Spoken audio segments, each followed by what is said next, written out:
कमजोरियों बस हम जीवन की सच्चाइयों को स्वीकार नहीं करते हैं।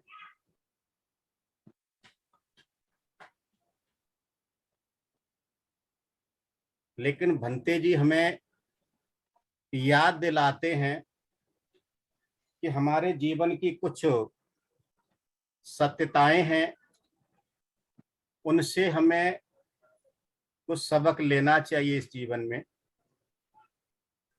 तो भंते जी जो जीवन की 5 सत्यताएं बताते हैं, आज मैं शॉर्ट में उन्हीं को ही बताने का प्रयास करूंगा। अगर समय बचता है तो एक आध कहानी बता सकता हूं। भंते जी जो कहते हैं, पहली जो जीवन की सत्यता है वो ये है कि ये जो शरीर है ना, वो जराधर्मी है। हमने जब से जन्म लिया है तब से हम पल पल बुढ़ापे की तरफ अग्रसर हो रहे हैं।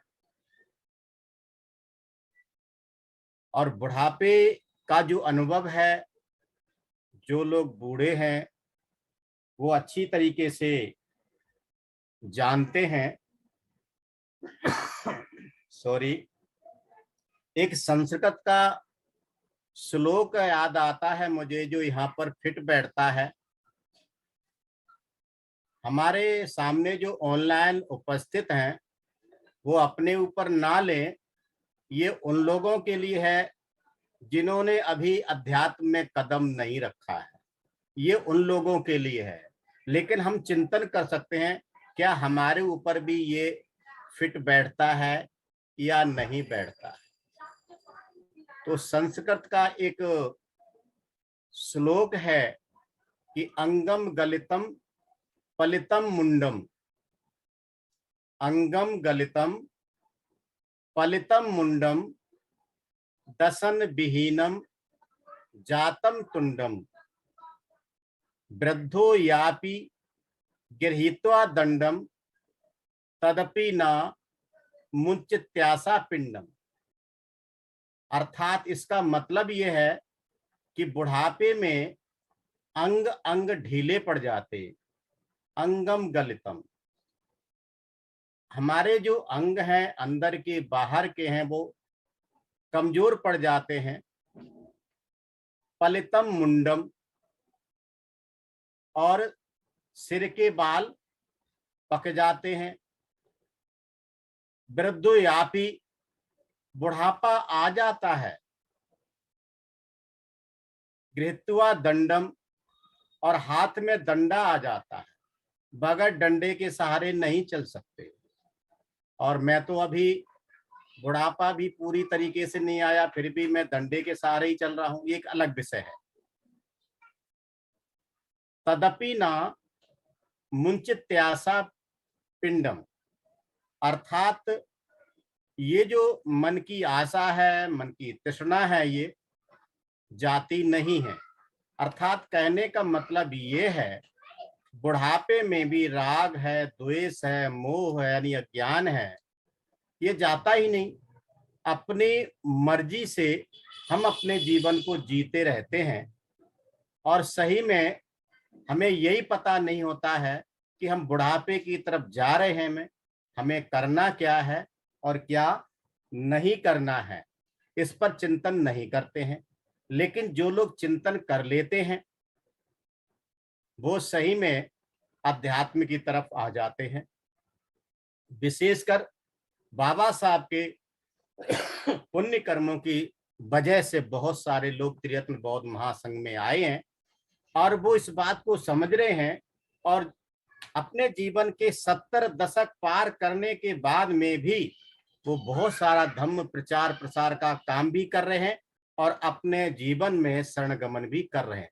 बहुत सारे हमारे संघ बंधु हैं, संघ भगनी हैं, आप देख सकते हैं संघ में, यानी कि वो उम्र को एक तरह से दूर कर रहे हैं। उम्र का जो एहसास उन्हें नहीं होता, उन्हें सिर्फ केवल अपना शरणगमन करना है और धम्म का प्रचार प्रसार भी करना है, लोगों का कल्याण करना है, कल्याण मित्रता देनी है। भंते जी यहां बताते हैं जो दूसरी सत्यता है जो बुद्ध ने बताई है कि ये जो शरीर है वो व्याधि धर्मी है। हम सभी जानते हैं जन्म से लेकर के अंतिम समय तक कुछ न कुछ बीमारी लगी रहती है। कई बार ऐसा हमें लगता है हमें कोई बीमारी नहीं है, लेकिन जब चेकअप कराते हैं तो पता चलता है कि बहुत सारी बीमारियां हैं और कुछ न कुछ हमारे शरीर में घटता ही रहता है। अभी हाल की ही घटना, हमारे एक धर्म मित्र है, उनके पोता पैदा हुआ, बड़ी खुशी हुई, लेकिन पैदा होने के बाद जब परिवार को पता चला कि ये कमजोर है, शरीर से तो कमजोर है ही और मानसिक रूप से भी कमजोर है, उसको चिल्ड्रन केयर में रखा गया, अर्थात जो वेंटिलेटर बच्चों का था उसमें रखा गया और 10-11 दिनों में रखने के बाद में भी वो बच्चा बच नहीं पाया। तो कहने का मतलब ये हमारे शरीर में बहुत सारी बीमारियां बनी ही रहती हैं। सच में कहा जाए तो हमारा जो शरीर है अनेक बीमारियों का घर है। जैसे वर्तमान में मुझे एक्सीडेंट होने के बाद में एक घुटने में चोट लगी, एक्सीडेंट हुआ, उसका असर दूसरे पे पड़ा और दोनों ही घुटने काम नहीं कर पा रहे।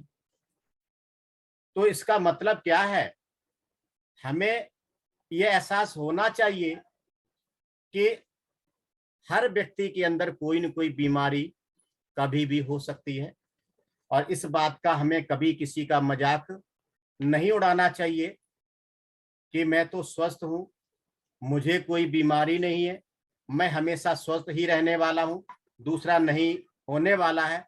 मैंने यहाँ तक सुना है कुछ लोगों ने, मैं किसी का नाम लेकर के उनके मन को दुखाना नहीं चाहता हूं, ये उन्होंने टिप्पणी की मेरे ऊपर, इसको अन्यथा न लीजिए कि खुद तो कायानुसति का ध्यान कराते हैं, तो काया उनकी खुद की निरोगी नहीं है, वो खुद स्वस्थ नहीं है, तो फिर दूसरों को निरोगी कैसे बनाएंगे। तो भाई और बहनों, जितनी भी साधनाएं हैं, जितने भी ध्यान हैं, वो सभी मन को बदलने के लिए हैं, स्वभाव को बदलने के लिए हैं, मन पर कार्य करने के लिए हैं। शरीर का जो स्वभाव है, शरीर का जो धर्म है, जो शरीर जरा धर्मी है, जो शरीर व्याधि धर्मी है, वो तो लागू होगा ही होगा। और आप सभी जानते भगवान बुद्ध को भी इससे गुजरना पड़ा, क्योंकि ये शरीर का धर्म है। आगे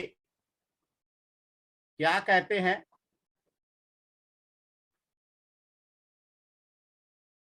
भगवान बुद्ध कहते हैं और भंते जी ने ये हमें बताया है कि ये जो शरीर है मरण धर्मी है। कैसा शरीर है, ये मरण धर्मी है। एक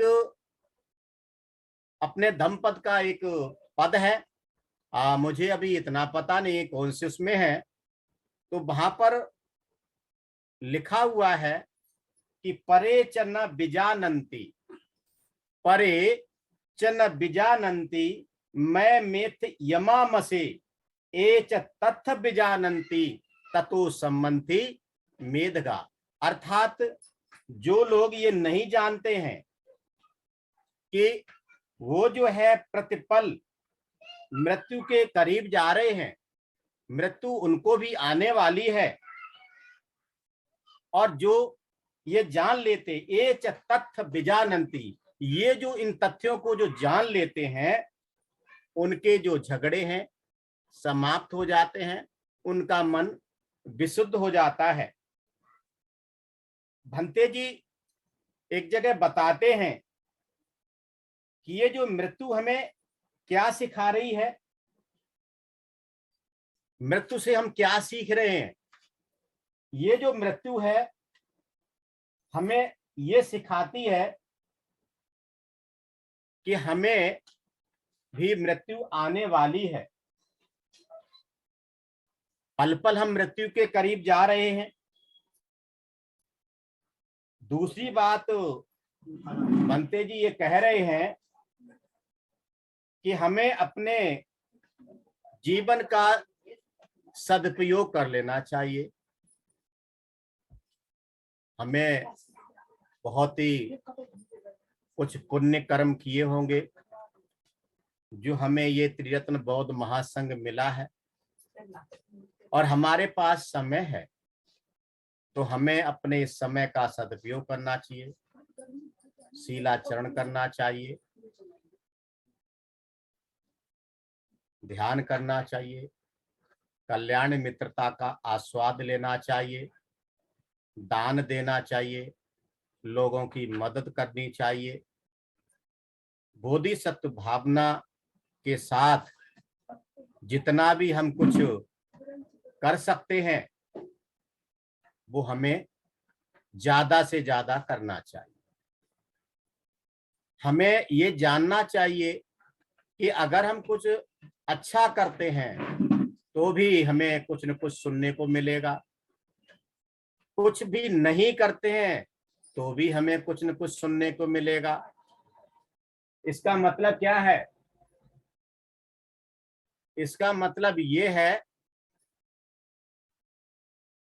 कि हमें अपना कार्य करते रहना चाहिए। मुझे यहाँ पर याद आती मेरे कल्याण मित्र बोधि सागर की बात।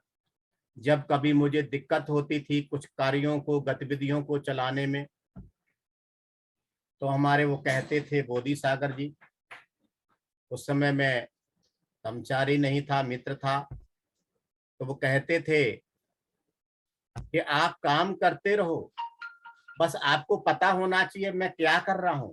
अगर आपको लगता है कि मैं शुभ कर्म कर रहा हूं तो बस आप करते रहिए, लोगों की चिंता छोड़ दीजिए। आप सभी जानते हैं कि भगवान बुद्ध के बारे में भी सभी सहमत नहीं रहे, सभी साथ नहीं रहे, और उनके ही परिवार के देवदत्त पूरी जिंदगी भर उनके पीछे पड़े रहे, उनका विरोध करते रहे। बाबा साहब का विरोध लोगों ने किया, एक तरफ बाबा साहब और दूसरी तरफ पूरा देश, लेकिन बाबा साहब कभी अपने पथ से डिगे नहीं, कभी विचलित नहीं हुए।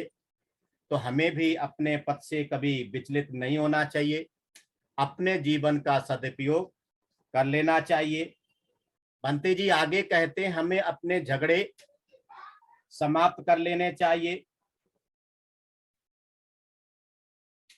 हम यहाँ पर धर्म सीख रहे हैं, ध्यान सीख रहे हैं, हम सीख रहे हैं, तो दूसरों का क्या?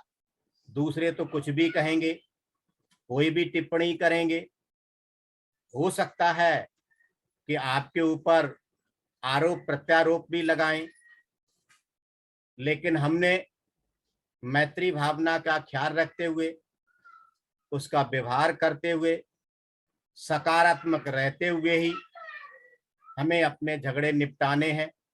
मुझे कबीर साहब की जो दोहाबली बहुत पसंद है।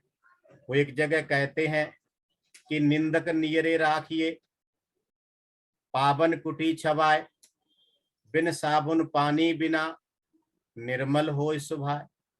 कि जो विरोधी है उसको प्यार दीजिए, उसको पास रखिए, वो आपका विरोध करते करते आपका मैल बगैर साबुन के, बगैर पानी के धो डालेगा, और वो विरोध करते करते, द्वेष करते करते खुद ही वो द्वेष के मैल में गंदला हो जाएगा। तो हमें अपनी तरफ से अपने ऊपर कार्य करना है। आगे बहुत सारी दोहावली मुझे याद भी है, पसंद भी, लेकिन समय के अभाव में उधर नहीं जाना चाहूंगा। लेकिन एक संस्कृत का एक श्लोक है, वो हम सभी पर लागू हो रहा है, हमें उसका चिंतन मनन करना चाहिए। वो क्या कहते हैं कि निद्दंतु नीति निपुणा, निद्दंतु नीति निपुणा यदिवा स्तवंतु लक्ष्मी समा विशत गच्छन्तु वा यथेष्टम अध्यैव वा मरण मस्तु युगांतरे वा न्यायात पथ प्रवचलन्ति पदम न धीरा। अर्थात नीतिवान लोग जो है, निद्दंतु नीति निपुणा, जो नीति में निपुण होते हैं, जो धर्म के अच्छे समर्थक होते हैं, वो इस बात का विचार नहीं करते हैं क्या विचार नहीं करते हैं कि लक्ष्मी समाविशत, लक्ष्मी का मतलब धन से है, यहाँ धन आए, गच्छन्तु वा यथेष्टम, या पे धन चला जाए, यानी कि अमीरी हो या गरीबी हो जाए, किसी कारणवश चोरी हो जाए, डाका पड़ जाए, कुछ भी हो जाए, ऐसी स्थिति में, या आज ही क्यों न मौत हो जाए, कि मौत तो सभी को आने वाली है, युगांतरे वा, या एक बहुत लंबे समय के बाद आए, न्यायात पद प्रचलन्ति पदम न धीरा, न्याय के पथ पर चलने वाले लोग कभी भी अपने पथ से विचलित नहीं होते हैं।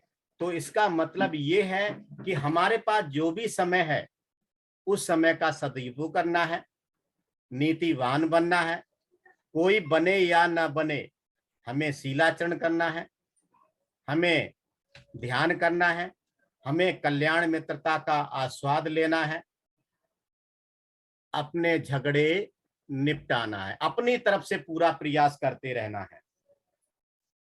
आगे बंती जी कहते हैं कि ये शरीर वियोग धर्मी है। इसके बारे में तो क्या कहना, आप सभी जानते हैं। ये 2019 के बाद में 2020 आया है।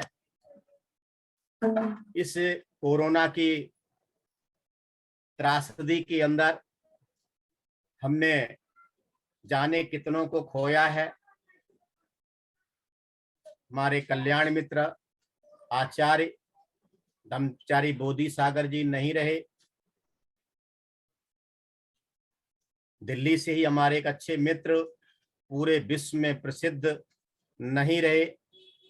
ऐसे दिल्ली के लगभग 2 दर्जन से ज्यादा बौद्ध विद्वान जिन्होंने समाज की सेवा की, वो नहीं रहे।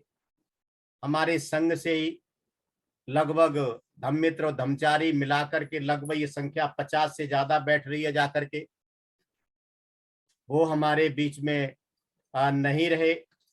हमने न जाने कितने अपनों को खोया है। आप सभी जानते हैं, अभी कुछ समय पहले ही हमने अपने इकलौते बहनोई को खोया है, और हमारा भी कोई पता नहीं है कि हम कब इस दुनिया से चले जाएंगे, इसकी कोई गारंटी नहीं है। ये शरीर का स्वभाव है, जो आया है वो जाएगा।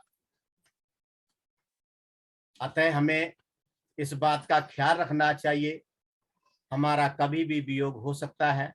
हमारा कितना भी प्रिय साथी क्यों न हो, वो कभी भी जा सकता है।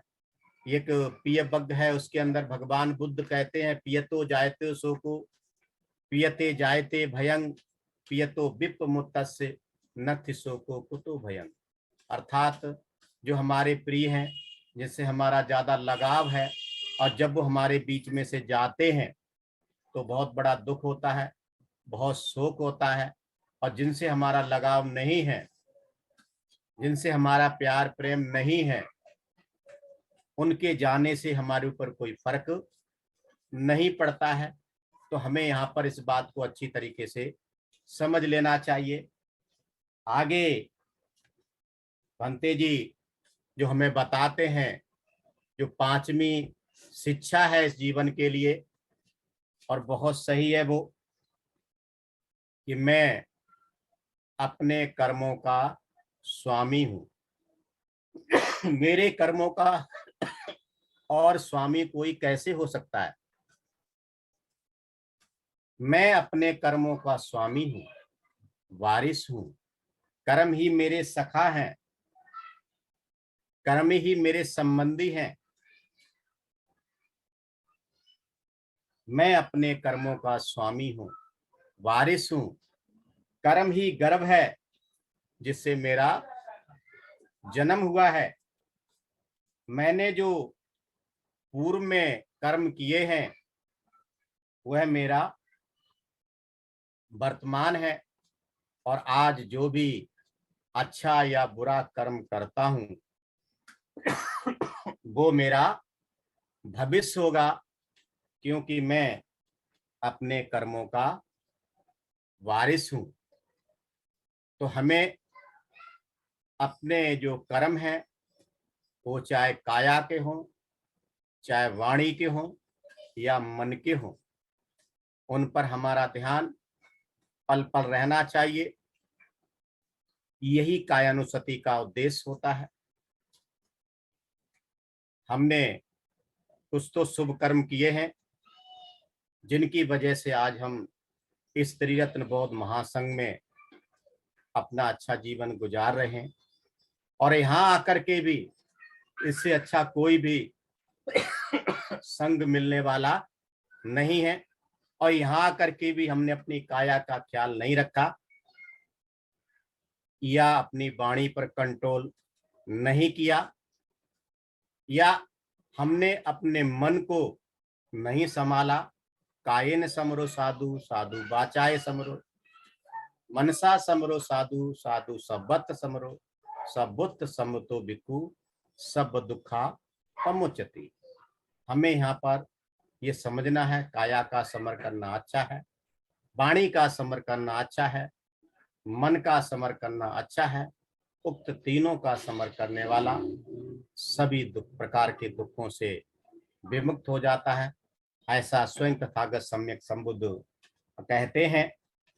तो यहाँ पर एक चिंतन के लिए है, किसी कवि की कुछ कविताएं हैं।